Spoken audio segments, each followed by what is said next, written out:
Welcome everyone to Law&Crime Daily. I'm Brian Buckmeyer. Court is winding down for the week as rapper YNW Melly reflects on the first few days of testimony in his double murder trial. The jury heard several people testify on Thursday before a planned day off on Friday.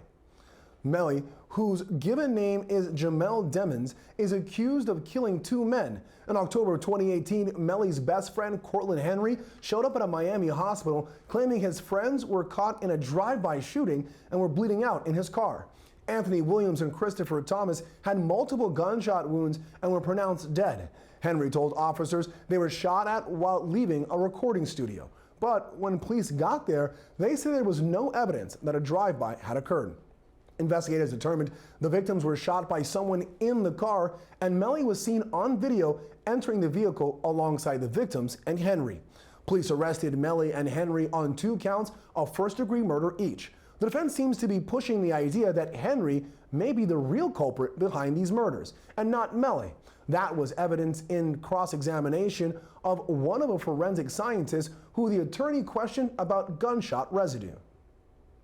If someone is in a hospital, in a bed in a hospital, do you know if that person has washed their hands?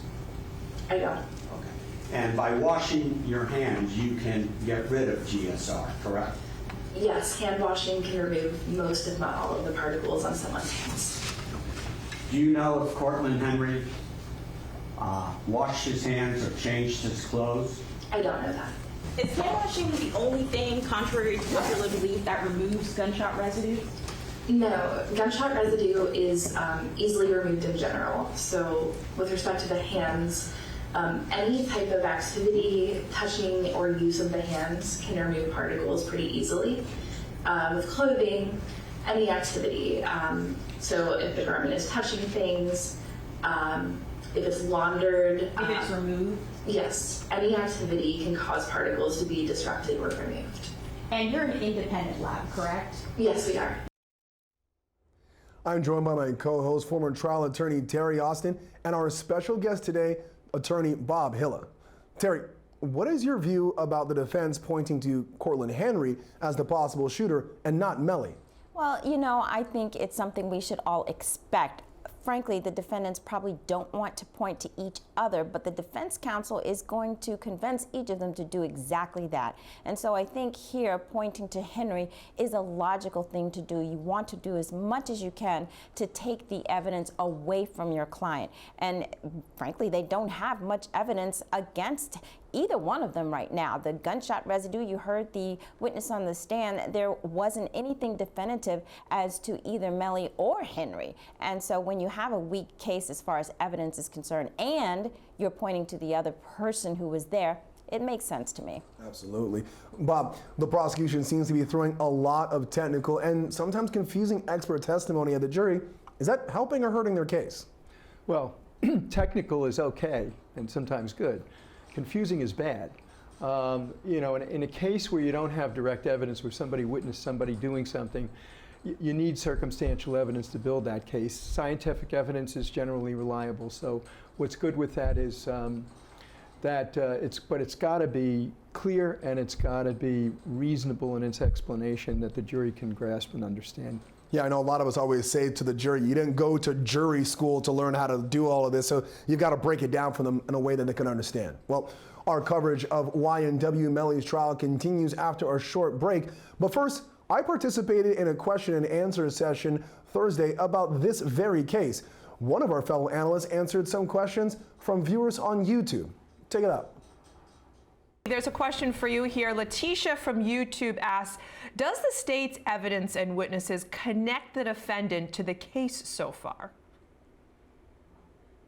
Yes, he's definitely connected to the case. I think the video beginning with him leaving the studio, was it at 4:02 a.m. or something around that time? So that's definitely the start of the connection. And then you have to look at the drive that he took. We do know that the red car went into the community where they were all living or staying while they were reporting. And then Cortlen went on to the hospital. So, and then he's, of course, also been connected with the mother's testimony. And I believe she said, or is expected to go into detail, where he calls her daughter and says that he believes that, Juvy and Sac have been shot, and it was a drive-by. So he's definitely connected. He's in there. Without a doubt. I think that they just need to, for me, I have not seen them put the gun in his hand. All right, we have under I need to see. a minute here, Afi. I just want to ask you 20 seconds, another question from YouTube. What happens if there's a hung jury? If there's a hung jury, the prosecutors are going to have to regroup, and they will have an opportunity to decide whether or not they want to retry the case. All right, well, thank you for answering those questions. Great insight, great analysis as always. Welcome back to Law&Crime Daily. Our coverage continues now of the first week of YNW Melly's double murder trial in South Florida. Melly, whose given name is Jamell Demons, has been locked up since 2019 when he was arrested for allegedly murdering 2 of his friends, who are also part of the YNW rap brand. Police believe Melly was sitting in the back seat of an SUV when he opened fire on Christopher Thomas and Anthony Williams, killing them both. He and another friend, Cortlen Henry, are accused of trying to make police think it was a drive-by shooting. Henry was also arrested and charged, but is on house arrest while he awaits his separate trial. Melly, who has a moderate social media following, has lots of fans watching his trial and proclaiming his innocence. At one point Thursday morning, outside the presence of the jury, the judge questioned the prosecution's request to show social media videos of Melly with guns and cash. Ultimately, the judge wasn't having it. One of the videos I saw has a gun in it. This is all. Shows access to the murder of firearm 6 days before the homicide. Right. I don't see how that is relevant to anything, and I think it's more prejudicial and probative, and it shouldn't be. All right? So I'm not allowing that weapon. It's not like you had something 15 minutes or a half hour before the incident in question. I'm not letting somebody with a gun, days before. That's number one. Number two, I know there's been no argument that 403 analysis, but I don't see how any of the pictures and the videos with all the flash and the cash and all that really has anything to do with anything. I want all those out. I'm not admitting those. All right? So the videos of him in the bathroom with the stack of cash? Anything where he's flashing all the cash, I don't see how any of those things are relevant. They're more prejudicial and probative. The gun is more prejudicial and probative. I'm not letting it. Good thing I don't have any cash to flash. Well, Bob, was the judge right to deny the video from coming in? What made it relevant or irrelevant? Well, I think the judge was right. I mean, the simple fact of guns and money can if it's not linked to the actual crime, has a problem. Evidence has to do 3 things. It has to be relevant, it has to be reliable, and it can't confuse or mislead, more importantly. This has 2 capabilities to cause problems. One, there's questionable relevancy.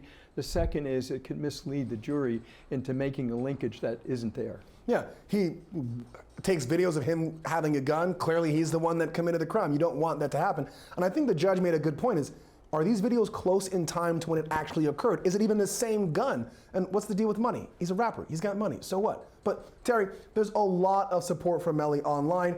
What do you think? Has the prosecution done enough so far to connect Melly to the crime?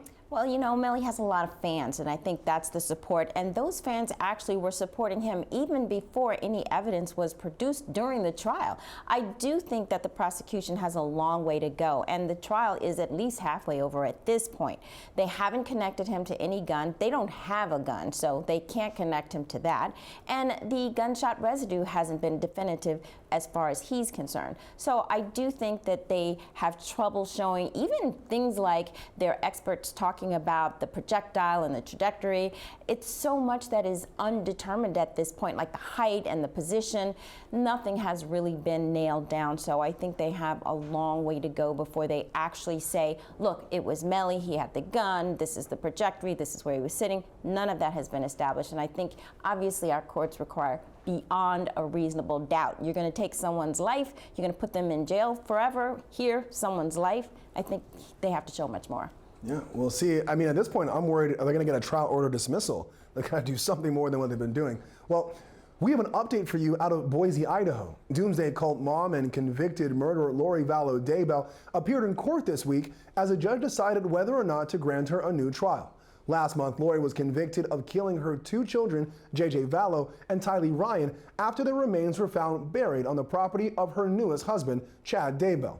Lori was also convicted of conspiring to kill Chad's first wife, Tammy Daybell, who died just weeks before Lori and Chad got married in Hawaii. Chad is set to stand trial on similar charges in April of 2024. Lori's defense team filed a motion for a new trial, claiming that the jury was, quote, impermissibly misled through improper instructions. Their argument was based off a media interview with one of the jurors and specific terms in Lori's indictment. Judge Stephen Boyce ultimately denied her request for a new trial. He ruled that the juror in question indicated they understood the rules. He also said the changes in the indictment were allowed under Idaho law and did not mislead the jury.